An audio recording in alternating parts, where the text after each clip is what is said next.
And we're live. Hi, everyone. Thanks for coming back from your lunch break. I'm happy to introduce Professor Dr. Tiffany Ho, who is a UC Berkeley Cognitive Science alumni. Currently, she is assistant professor in the Department of Psychiatry and Behavioral Sciences and is currently researching early onset depression in adolescents. And now, without further ado, I'm going to let Dr. Tiffany Ho take it over. Thank you so much. Hi, thank you for inviting me to speak about my work today. My title of my talk is Inflammatory and Glutamatergic Mechanisms in Adolescent Depression. All right. Oops. Okay. So overall, my research program focuses on advancing the understanding of neurodevelopmental mechanisms underlying stress, depression, and other related conditions in adolescents using multimodal MRI-based techniques. So I've been interested in seeing how stress affects adolescent neurodevelopment to increase the risk of onset and recurrence of depression. And I have a second arm of research that's interested in looking at how we can reduce stress to prevent the onset or recurrence of depression in teens who are more at risk. However, for the purposes of my talk today, I will be focused more on this first question. Major depressive disorder is unfortunately a relatively common and severely debilitating illness. It represents a huge societal burden. It is currently the leading cause of disability in the United States in individuals between the ages of 15 and 44 years old. Shown here is data from a relatively recent study plotting the incidence proportions as well as the projected cumulative incidence for depression among youth in the United States between the ages of 12 and 17. And these graphs are plotted as a function of sex, with females in red and males in blue. And what you can see here in plot B is that the projected cumulative incidence rate is such that by age 18, you would expect about 1 in 4 adolescents to experience a clinically significant episode of depression, with this rate being unfortunately higher in female adolescents compared to male adolescents. So this is a public health crisis that we really need to focus on because adolescent onset depression, unfortunately, is related to more adverse consequences throughout the lifespan, more treatment-resistant episodes of depression. And, you know, adolescence is also just a time of brain development, which would mean that if we intervene early, we may be able to stave off some of these unintended negative cascades. So now I want to talk more about why is adolescence a vulnerable period. As we all know, stress is a potent trigger for the onset of depression, and adolescence is a time where many unique stressors are occurring against a backdrop of tremendous neurodevelopment and physical changes. So recent studies have documented that interpersonal life events especially have been found to be unique predictors of depression. And this really highlights the importance of healthy and adaptive social interactions during this time period. As I alluded to earlier, I do want to emphasize that despite adolescence being a high-risk period for certain mental health conditions, it is also a time of resilience in the face of adversity. Second only to the first 2 years of life, adolescence actually represents a time where there is the most amount of brain change happening, at the level of synaptic pruning and synaptogenesis, as well as gliogenesis and myelination. So essentially the types of connections that are being formed in the brain. However, what the field is currently lacking is a more mechanistic understanding of how stress is affecting the brain and the mechanisms of neuroplasticity that render teens to be more likely to experience stress-related disorders, including depression. So in an effort to fill this knowledge gap, I've launched this study called TIGER, and that's what this talk is about today. TIGER stands for Teen Inflammation Glutamate Emotion Research. And by the end of this talk, I'm hoping to convince you that inflammation is a key driver of depression symptomatology in adolescents through its effects on the brain and specifically on glutamatergic pathways. So my focus on inflammation and glutamate has really been inspired by emerging basic science work showing that psychosocial stress actually affects the immune system in ways that are akin to an infection. And furthermore, inflammation actually impacts the brain through several complex processes. And so these processes are really extensive and complicated. I do, if people are interested, I can send a paper by Andy Miller at Emory, who's delineated many of these complex processes. But essentially, I will attempt to summarize some of them here. There are essentially two pathways in which inflammation that is in the periphery can actually impact the brain and primarily glutamatergic systems. So the first is the kynurenine pathway. And what happens is that when an organism experiences stress, it mounts an immune response, and that includes higher levels of certain cytokines and proteins in the periphery. And these include things like interleukin-6, tumor necrosis factor alpha. These cytokines and proteins actually can cross the blood-brain barrier where they interact with microglia, which is this blue blob here. And microglia represent the first line of immune defense in the central nervous system. When microglia are activated, it leads to upregulation of an enzyme called indolamine, which is involved in the breakdown of tryptophan into serotonin. One byproduct of this process is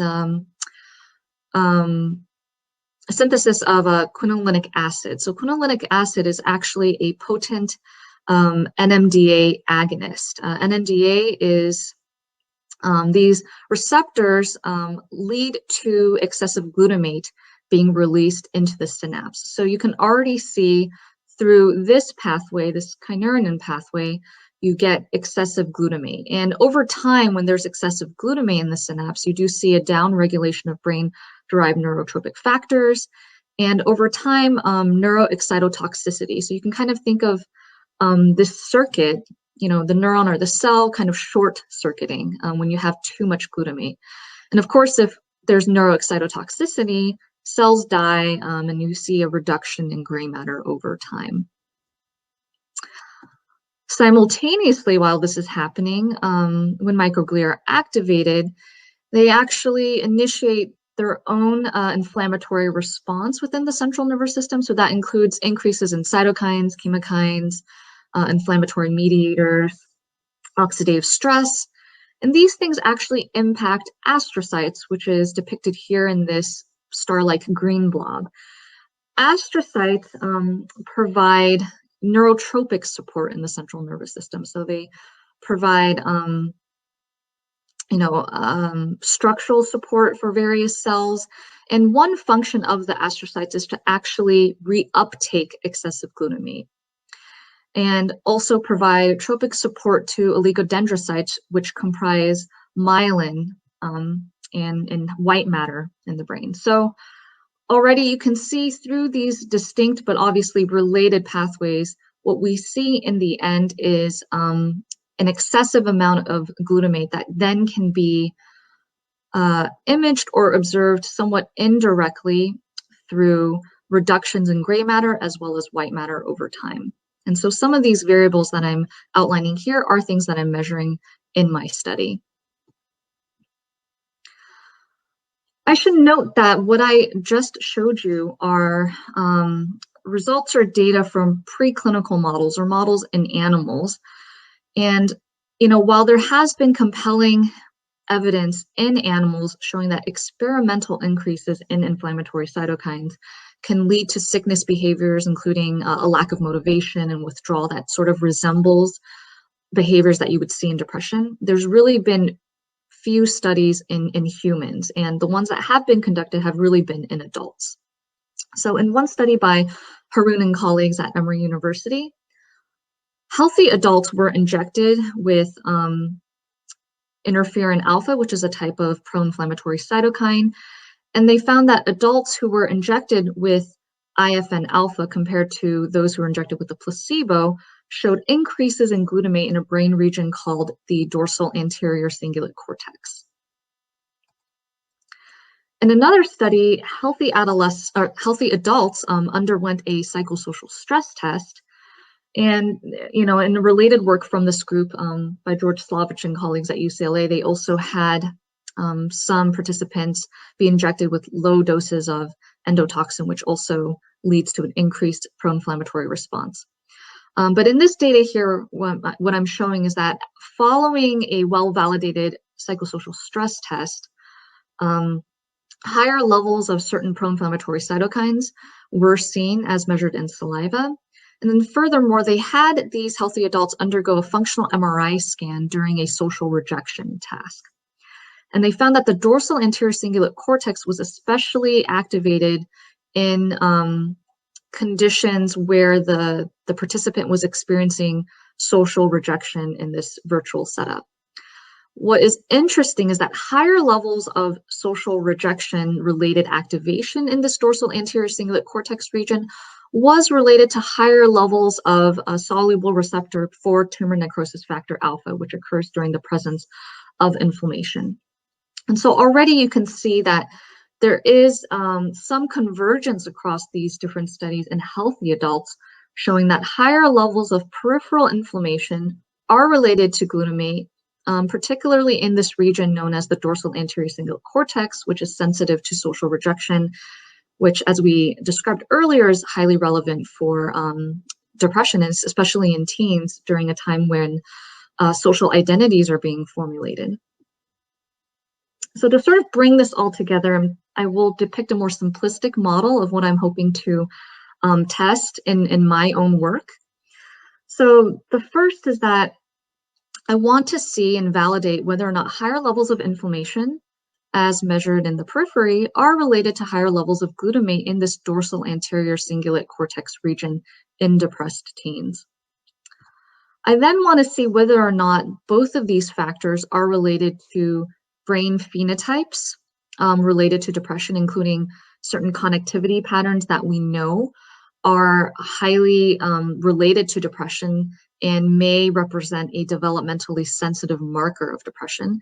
And I also would like to see and test whether or not inflammation and glutamate in the brain can be predictive of recurrence of depression over time, just because we know that these things could lead to a sustained response to certain stressors in the environment, and depression itself is a very stressful experience, and that could then propagate into recurrent episodes over time.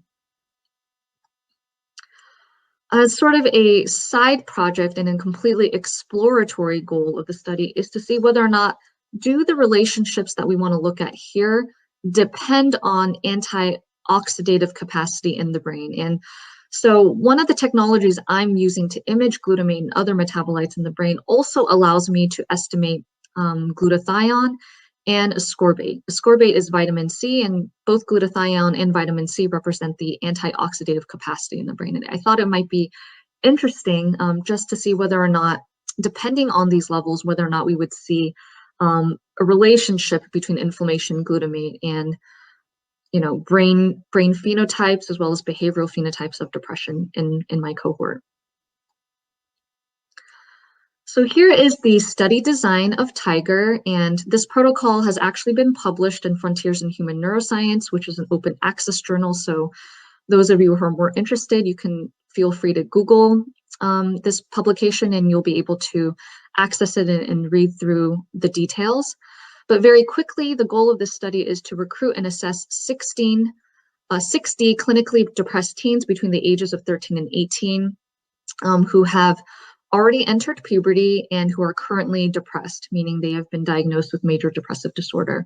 We are excluding participants who have a history or current endorsement of psychosis, mania, or substance dependence. And this is a longitudinal study, so we are conducting 18-month-long observations. Every 9 months, we're having participants come into the lab and complete essentially 2 visits. And so that's depicted here in red on this timeline. So this is time point 1, 2, and 3. Each time point is comprised of 2 visits. And at the first visit, we have participants undergo clinical interviews, self-report questionnaires, and cognitive testing. The second visit, which is about a week later, includes multimodal MRI imaging, as well as blood samples for us to be able to look at glutamate and inflammation respectively. Every other month, we're actually having participants provide information about their depression and anxiety symptoms, as well as any applicable treatment changes. And so that's depicted here in the light gray bars. And this way, we're actually able to get about 9 different time points of depression trajectories, just to get a better sense of the fine-grained nature of their symptomatology over the course of this period. So as I mentioned earlier, the protocol for the study has been published. Here is an overview of all the different measures that we're getting at each of the time points. In the interest of time, I won't go over this in too much detail. So I simply want to refer you to that paper if you're very interested in the exact measurements and the exact domains that are being assessed for this study. So to measure inflammatory cytokines, we're actually using contact-initiated lancets to prick the fingers of our participants and to collect blood drops instead of performing more traditional venipuncture. An obvious advantage to using this type of technology is the collection and storage. So after these samples are acquired, they are dried, or they're collected on these specialized filter papers and dried overnight using procedures developed by my consultant at Northwestern, Dr. Thomas McDade. And so obviously we're getting a smaller amount of blood volume, but it is sufficient for looking at the specific cytokines of interest for my study. But an advantage, of course, is collection and storage. And many of our participants had let us know that this was their preferred method of having blood being obtained versus a blood draw. So we were very happy with the compliance rate for our study. When it is time to assay, so we then take these dried samples and incubate them with these fluorescent labeled detector antibodies comprised of these tiny microspheric beads that are coated with reagents that are specific to a particular assay of interest. So these samples are being run through a multiplex instrument called the Luminex at the Human Immune Monitoring Center, directed by my collaborators, Drs. Holden Macker and his primary scientist, Dr. Yael Rosenberg-Hassoun. The Luminex is equipped with a light source that excites the dyes that are identifying each microsphere particle, and it essentially is capturing and detecting an approximate concentration for multiple analytes from a single sample rapidly. The actual kit we're using does allow us to look at multiple different types of proteins, but just based on the literature and of course some of the work that I've been doing with Yael and Holden, we wanted to focus our attention on cytokines that we know are related to depression and that have been shown to be robustly estimated using this dried blood spot technology, and was highly correlated with plasma levels that can be obtained from more traditional blood draws. And so we are focused on interleukin-6 and tumor necrosis factor alpha for the purposes of this study.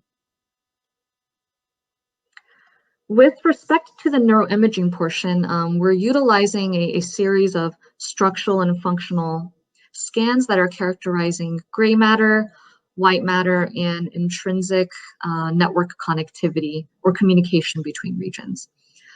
With the exception of our spectroscopy scan shown here, all of the other scans that we are collecting actually cover the entire brain. Our spectroscopy scan is the one that is going to allow us to look at glutamate as well as ascorbate and glutathione. This spectroscopy scan is using what is called a single voxel prescription. So I'm actually identifying the dorsal anterior cingulate cortex in every individual and tailoring it to each individual person's anatomy. Right now, proton magnetic resonance spectroscopy is the only way we can non-invasively measure glutamate. And so obviously there are some, limitations in terms of the resolution, since this is all being conducted at a 3 Tesla scanner. But I think it's very powerful that we are able to conduct this kind of scan and prescribe or focus on a region on an individual by individual basis. I'm hoping this kind of approach really gets us closer to personalized medicine. Here is a quick summary of the different measurements we can get through the spectroscopy scan specifically. I have worked with a radiologist at Stanford, Dr. Dan Spielman, to really focus on identifying or estimating ascorbate using a certain software, and being able to develop an optimal way to estimate this, given that ascorbate levels are actually sensitive to temperature and other factors that you wouldn't really be able to capture if you were attempting to do this type of analysis based on purely synthetic or simulated data. But again, as a quick summary of what we can measure with the scan, that includes things like glutamate, which is our primary measure of interest, and it is the primary excitatory neurotransmitter in the brain. Glutathione and ascorbate, which are antioxidants. Glutamine, which is a precursor to both glutamate and GABA.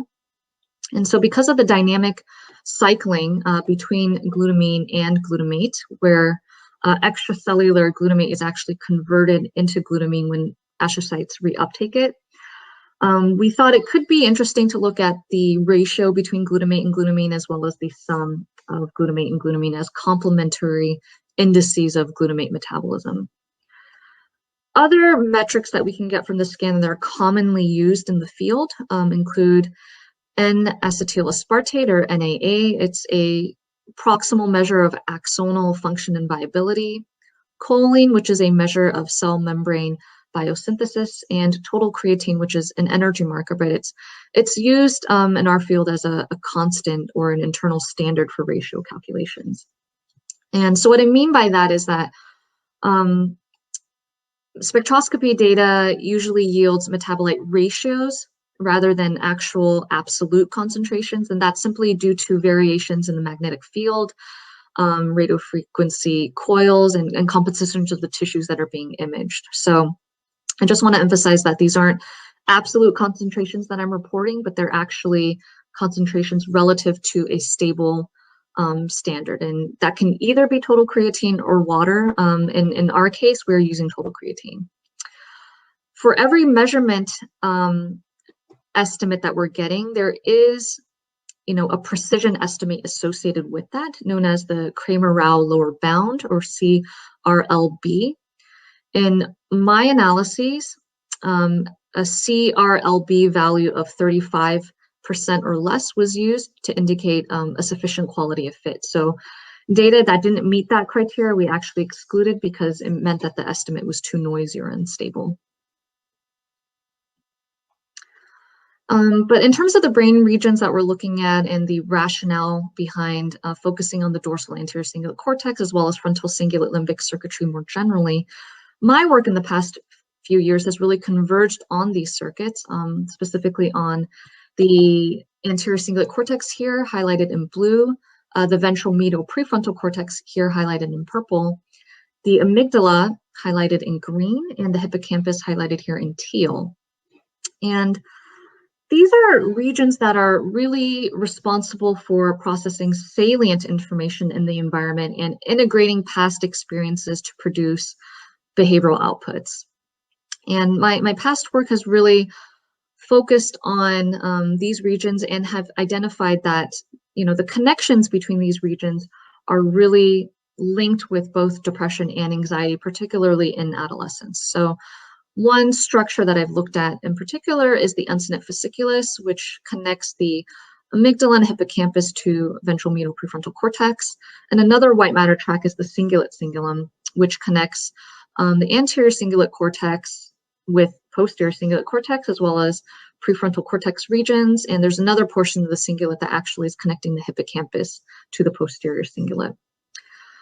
So overall, the one point I want to make here is that the neural correlates of depression in both adolescents and adults is not relegated to one region. It's not just the amygdala or just the anterior cingulate cortex. It's really rather this constellation of regions and their connections and how they develop in an environmental context that really matters. Okay, so the first thing we tested was whether or not peripheral levels of inflammation were associated with glutamate. in the dorsal anterior cingulate cortex. And we found that that was indeed the case in our cohort of depressed teens. So what I'm showing here on the y-axis is glutamate, normalized to total creatine, plotted as a function of interleukin-6 values obtained through our dried blood spot methods. And you can see here is that there is a significant positive association. And these statistical results here are actually accounting for age, sex, medication usage, and the actual percentage of gray matter volume that's in each individual's dorsal anterior cingulate cortex that we prescribed.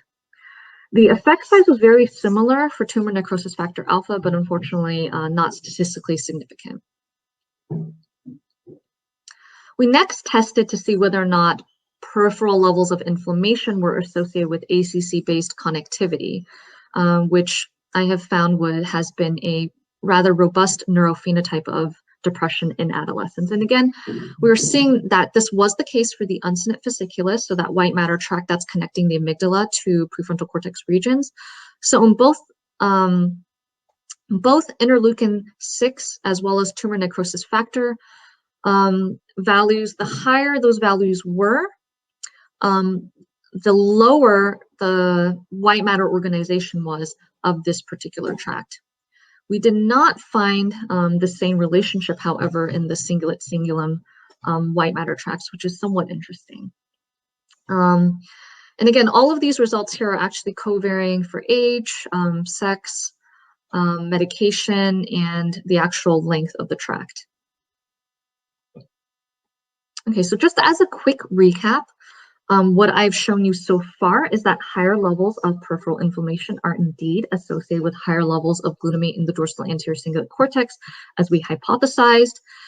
And we're finding that higher levels of inflammation seem to be associated with lower white matter organization or connectivity of fronto-cingulate-limbic connections, but specifically in the uncinate fasciculus, which has been shown to be highly associated with emotion regulation.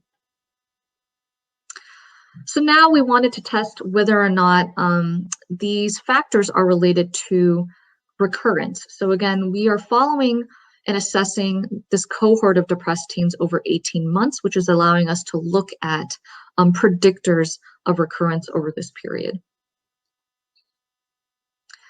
So to do this, we started to take the data, the self-report depression data, which was measured by a questionnaire called RADS.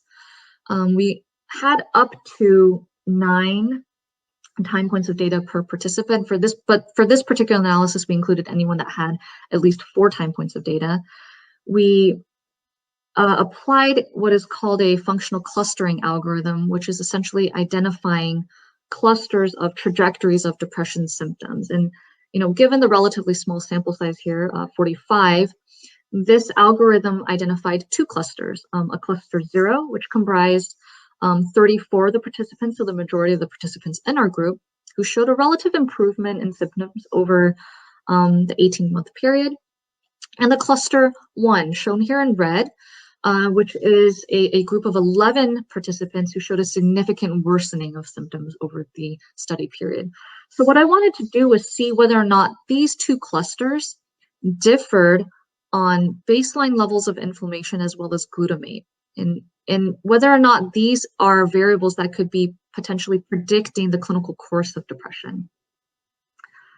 And we found some preliminary evidence that this is indeed the case. So in this top plot here, I'm showing you that cluster 1 in red, the cluster that showed a worsening of depression symptoms, had a significantly higher level of glutamate in the dorsal anterior cingulate cortex compared to the group that showed a relative improvement in symptoms. Similarly, cluster 1 showed significantly higher levels of inflammation, and this is the case for both interleukin-6 and tumor necrosis factor alpha, but I'm actually showing here the result from the more conservative or lower effect size. So cluster 1 again showed higher levels of inflammation compared to cluster 0.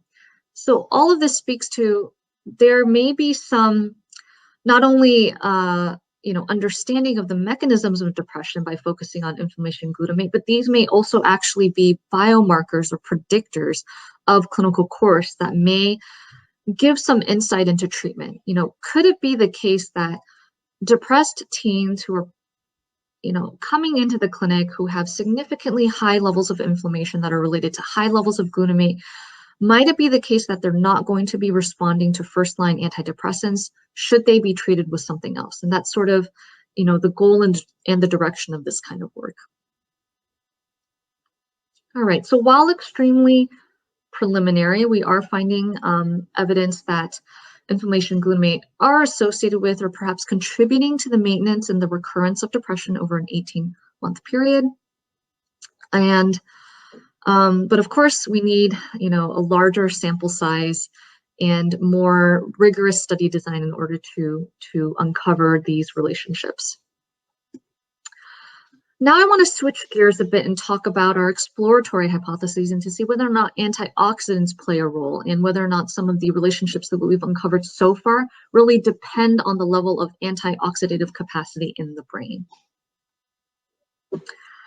So on the left here, what I'm showing is that depressed teens who had higher levels of ascorbate or vitamin C levels in the brain that we could image through that spectroscopy scan, and they're depicted here in the dark blue bar, they actually showed an inverse association between interleukin-6, pro-inflammatory cytokine, and glutamate in the dorsal anterior cingulate cortex.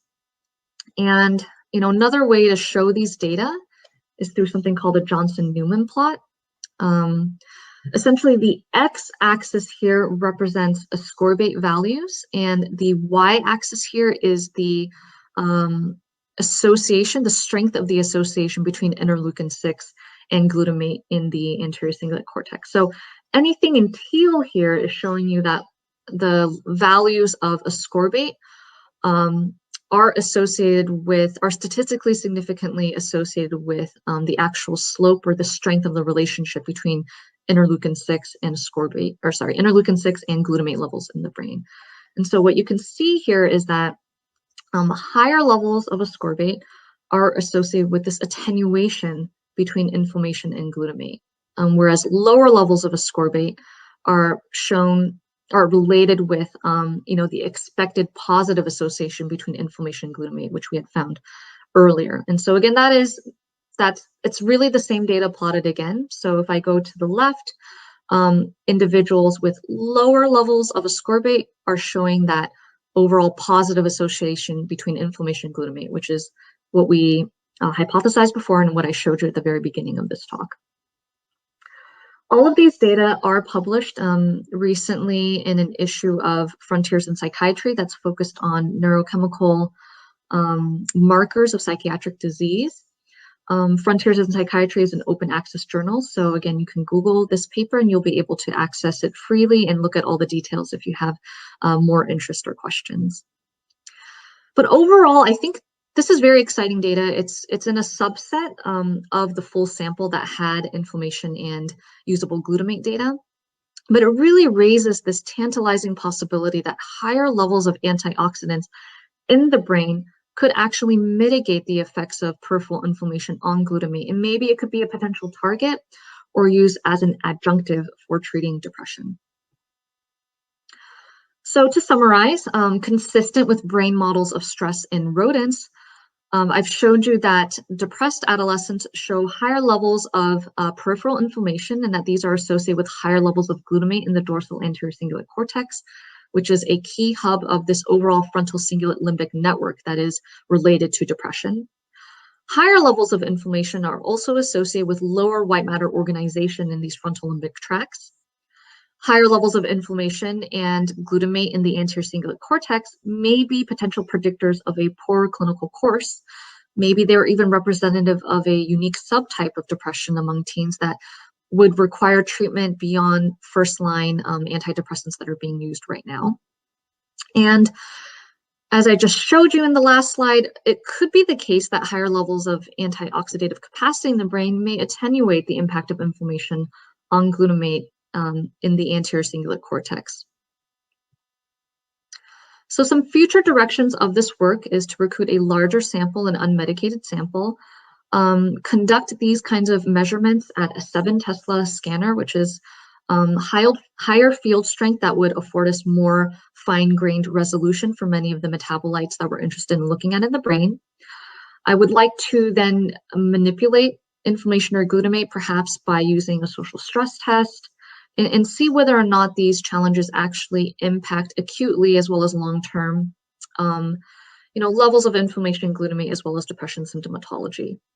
And of course, I think it would be very exciting to see whether or not baseline levels of inflammation glutamate in teens with depression are actually predictors of treatment response to serotonin selective reuptake inhibitors, which are currently the first-line treatments that are being used for teens suffering from depression.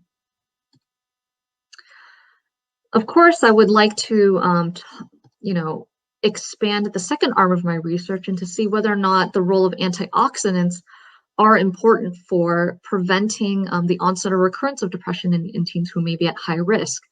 It would be wonderful to see whether or not certain stress reduction techniques, including lifestyle changes such as improved sleep, improved diet, mind-body interventions, whether or not these things reduce inflammation.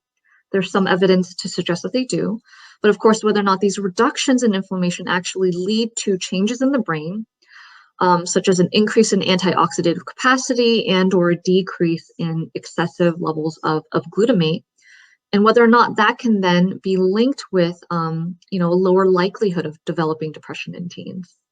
So that would be an exciting next direction for my work. All right, so before I end and answer any questions you may have, I really want to thank the Tiger team at Stanford, which is where I launched this work initially. I especially want to thank the Stanford Neurodevelopment, Affect, and Psychopathology, or SNAP lab, directed by Dr. Ian Gottlieb in the Department of Psychology at Stanford. Without Ian and the Tiger team there, this work really would not have been possible. The Tiger team especially, they have donated their blood, sweat, and tears literally for this project.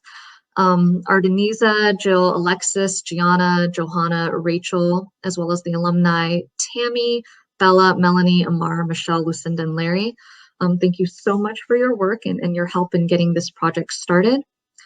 And of course, last but not least, I'd like to thank my funding sources for Tiger. So these are grants through the National Institute of Mental Health, as well as the Klingenstein Third Generation Foundation.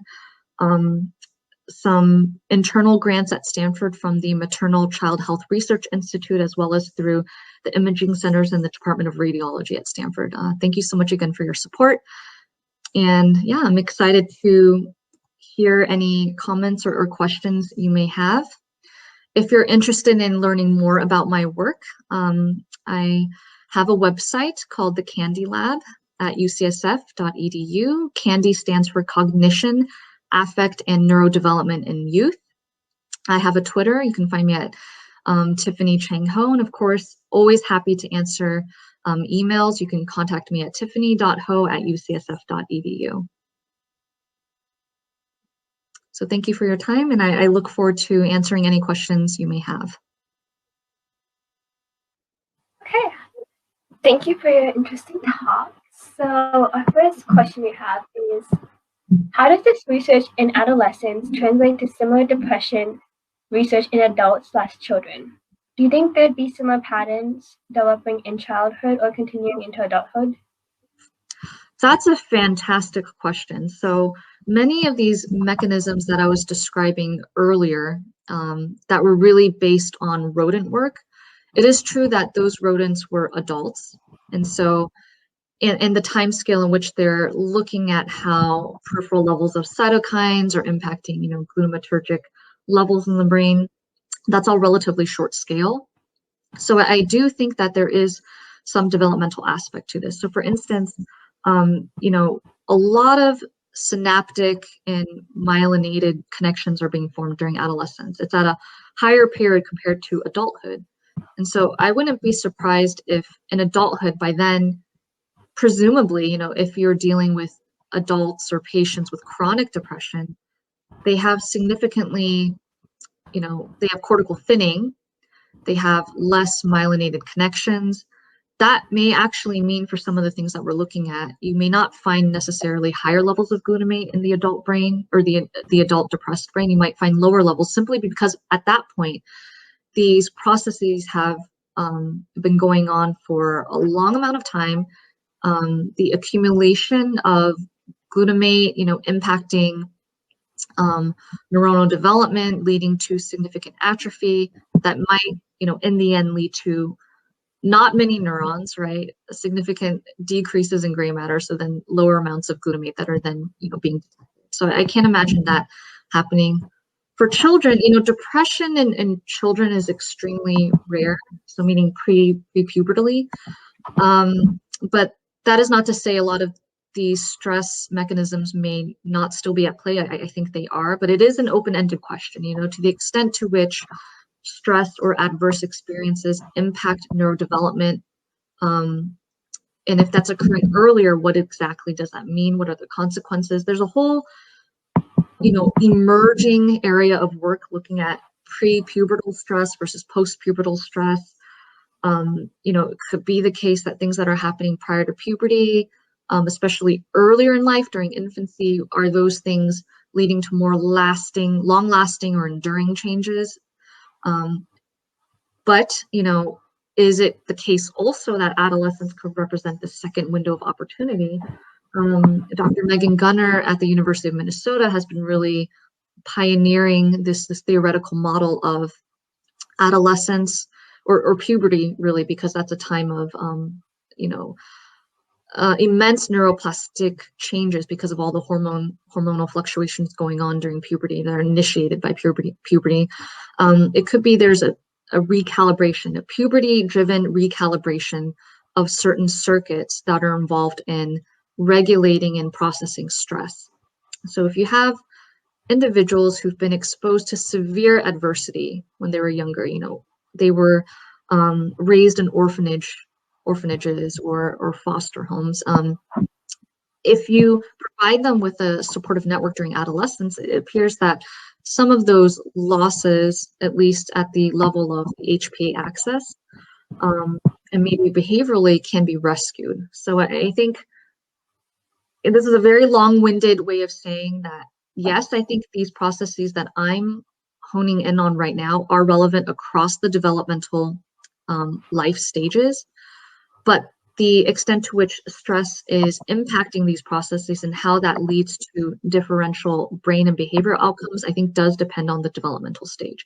But it is an open area of inquiry. It's being actively researched across many labs in the world, and I am hoping to continue that kind of work in my own lab. Okay, thank you for your answer. Our next question is, why do you think that higher levels of inflammation are associated with lower white matter organization? Why would higher levels of inflammation be associated with lower white matter organization in the brain? If that's the question, yeah. So I think if we go back to that primary slide by Andy Miller.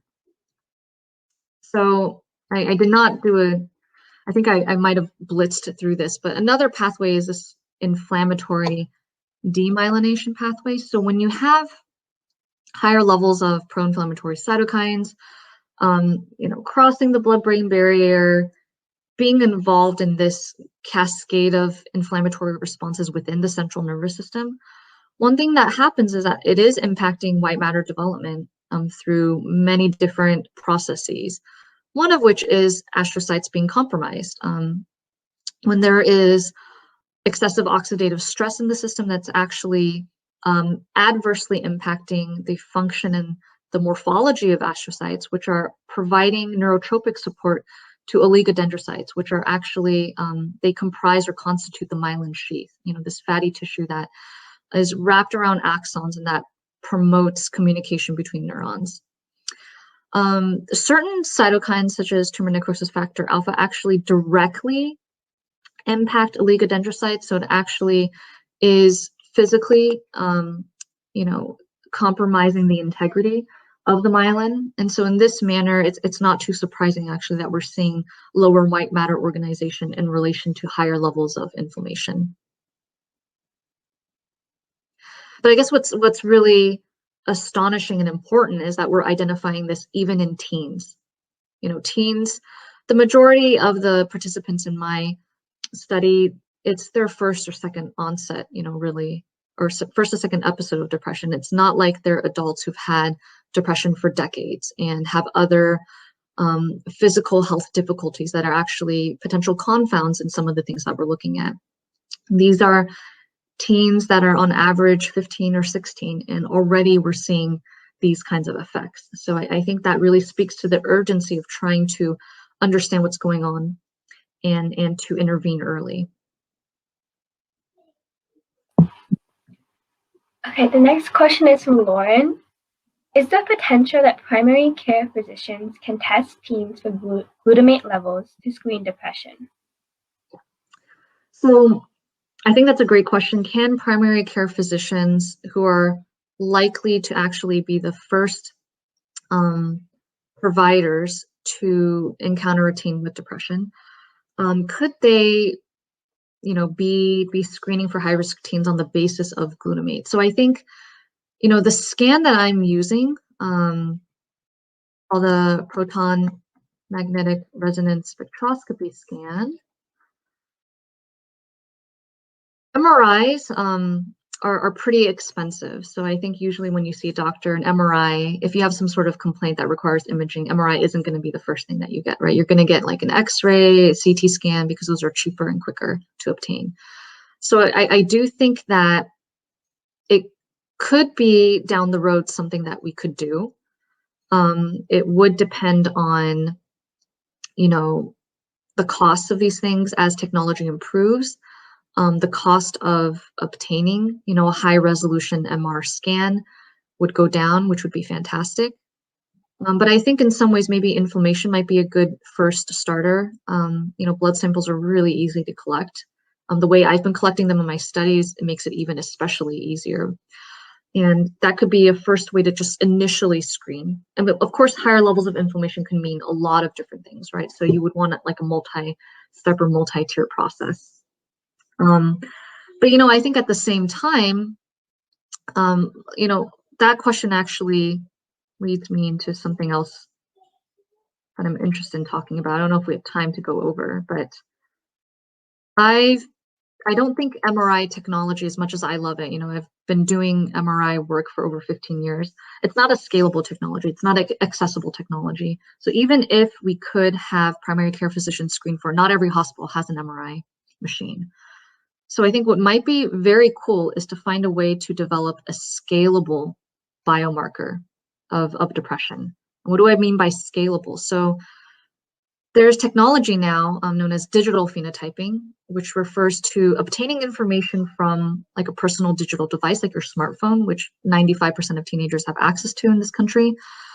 And there's sensors on your smartphone that include things like getting, the music, like the kinds of people that you're talking to, how long you're talking to them, what you're typing it into your keyboard, what you're saying, the way you're saying it, your tone, how much you're moving, the music you're listening to, the places that you're going. All of these things, actually, if you take all of this information, it represents a way to actually collect information unobtrusively, because you're just going about your daily life. You're not asking participants to constantly, fill out questionnaires. And you can put that all together to generate a profile of adolescent affect, behavior, and cognition. And so this is work I'm doing with Dr. Nicholas Allen at the University of Oregon. He's developed an app called EARS, Effortless Assessment of Risk States. And we have this mini project called Tiger Ears. And the goal is to really link these digital phenotypes with brain phenotypes so that eventually we can say, hey, this digital phenotype that you're getting might be mapped onto this certain type of depression that we know is linked with certain neural circuits that would require a different type of, treatment, right? You can imagine there are some depressed teens who are very anxious. They're hardly sleeping. They're on their phones a lot. Maybe their reaction time when they're typing into their keyboards is actually higher than other types of depressed teens. And they may be more sensitive to social rejection. They're really characterized by this high arousal, high anxiety phenotype. That could be in contrast to a more melancholic type of depression that I've been seeing in my participants for Tiger. Melancholic depression is more characterized by low arousal. You're sleeping a lot. You're not moving. You're not engaging with your phone really because you're not engaging with the world. And so these two types of depression are likely to be mapped onto different neural circuits. And if that's the case, they require different treatments. And so again, if we can map the digital phenotype to the brain phenotype, maybe we don't need to rely on the neuroimaging piece or, these expensive MRIs in order to get to that next step in trying to personalize medicine and to try to, have the right patients be treated in the right way. So I hope that was kind of a tangent, but I'm really glad that someone asked that because I think scalability and accessibility is something that we don't talk about as much, but is obviously very needed in understanding the neuroscience of things like depression. Yeah, that was really interesting. So the next question is, what are some methods used to therefore target glutamate levels, inflammation, and antioxidative capacity in order to treat depression? So what are some methods that could be used? Yeah, that's a great question. So we know from here, let me back up a little bit. From the very few pieces of work that have been done in adults. So this study here by George Slavich and colleagues at UCLA, they actually showed that having healthy adults undergo a well-validated social stress test. So it's sort of like a stress interview.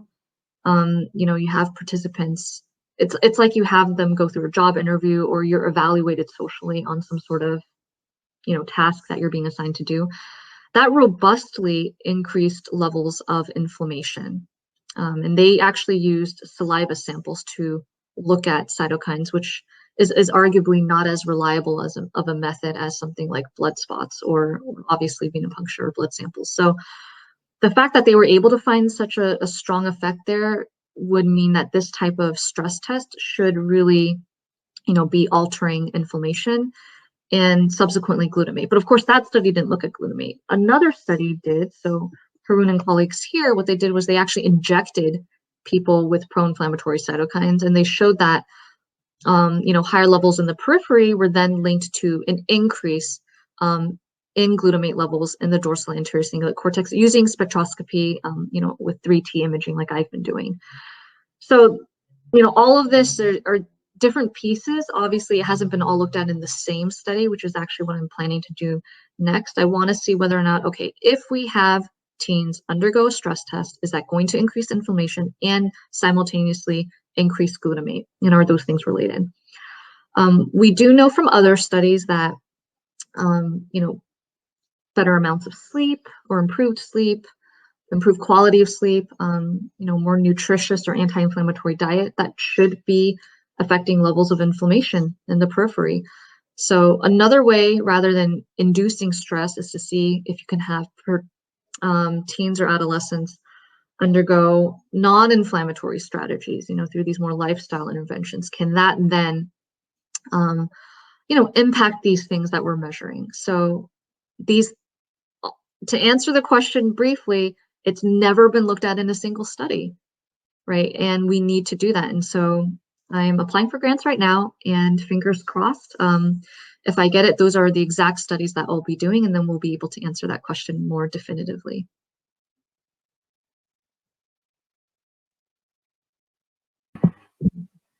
Okay, the next question is, are there any other receptors that also may relate to adolescent depression? Yes, absolutely. So, I've been focusing on glutamate just because of this work, but there's obviously other neurotransmitters at play. So I had mentioned, right, in this model that indolamine is an enzyme that's upregulated when microglia are activated. Indolamine breaks down tryptophan into serotonin.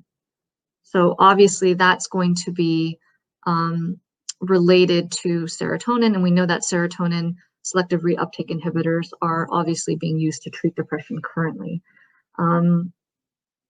Glutamate has a dynamic and interesting relationship with GABA. They share the same precursors, glutamine, And so there is this dynamic cycling that's occurring between glutamate and GABA. GABA is the primary inhibitory neurotransmitter in the brain. So I do think that GABA also plays an important role. The issue is that GABA is very, very difficult to image using spectroscopy at 3 Tesla, which is the strength of the scanner that I'm using. Ideally, you would want to use a higher field strength, like 7 Tesla, to get more robust measurements. There are ways to process spectroscopy data so that you can get, good measurements of GABA, but for the scans that I was using, I think I wouldn't have been comfortable with the estimates that we were getting. So I really focused on glutamate, but I would point those who are interested in the role of GABA in adolescent depression to Dr. Vilma Gabe at, I think, Albert Einstein Medical College now. She has done, extraordinary work using similar methods, but different scans that are really focused on GABA, and finding that, higher levels of GABA are related to anhedonia, or more, low motivation and psychomotor retardation in teens with depression. So, the overall picture is that a lot of different things matter, a lot of different things are interacting. But of course, as scientists, we try to carve out one piece of the puzzle that we can feasibly understand better, and hope that other researchers in related fields are tackling other aspects of it, so that combined our knowledge will give us a holistic picture of what's going on.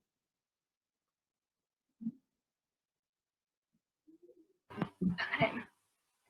Is there a way the discovery can be applied in finding better ways to prevent/treat depression? I mean, that's the goal. I do want to caution anyone from using my results to say that we're there already.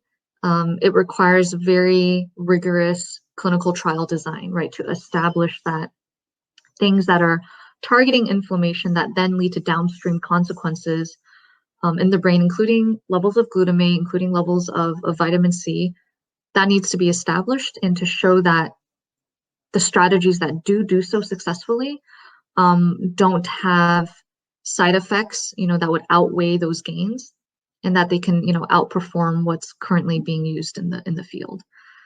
But that's the hope, I mean, I didn't talk about this as much, but what's alarming about adolescent depression is that it is very recurrent. Even if you have teens who are on these antidepressants, SSRIs, there's actually only 2 SSRIs that are FDA approved in the market right now for teens with depression. Even when you have teens undergo those, they don't necessarily, even if they respond, within 12 weeks, they may not necessarily have lifelong or long-term benefits. They may relapse, they may experience recurrent depression, and there's just something about the way in which you have this experience during this vulnerable period of time that really opens you up, unfortunately, to more adverse outcomes for the rest of your life. So I think all of this speaks to the need to treat depression before it, I guess, I don't want to say it becomes too late, before you are, older and your brain is less plastic and you have all these other medical conditions that are, really prohibiting one to get the kind of treatment that they need to live their best life.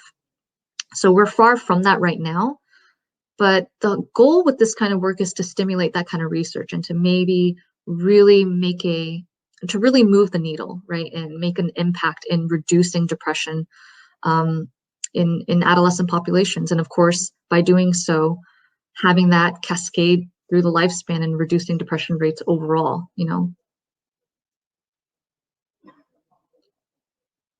Okay, last question. This one's kind of similar to the last one. So, since we know that glutamate levels are related to levels of depression, do you think there's going to be a change in the traditional way people treat depression? Like right now, they're treated using SRSR antidepressants. Like, are people going to create new medications?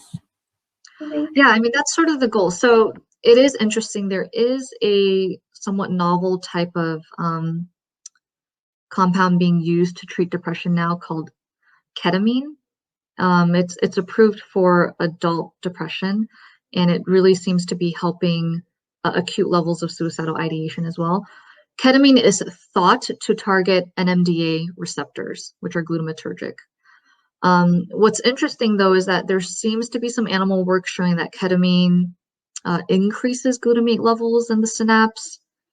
Not sure why, but of course, if it's working in adults, it could be the case that at that point you might need higher levels of glutamate in order to compensate for the fact that you have an overall reduction, because the overall amount of neurons and connections you have the brain is significantly decreased at that point. So it's complicated, but I do think there has been some evidence now implicating glutamate and actually developing novel pharmacological interventions that are targeting glutamatergic systems. So ketamine is one such antidepressant now on the market. But again, only for adults, not teens.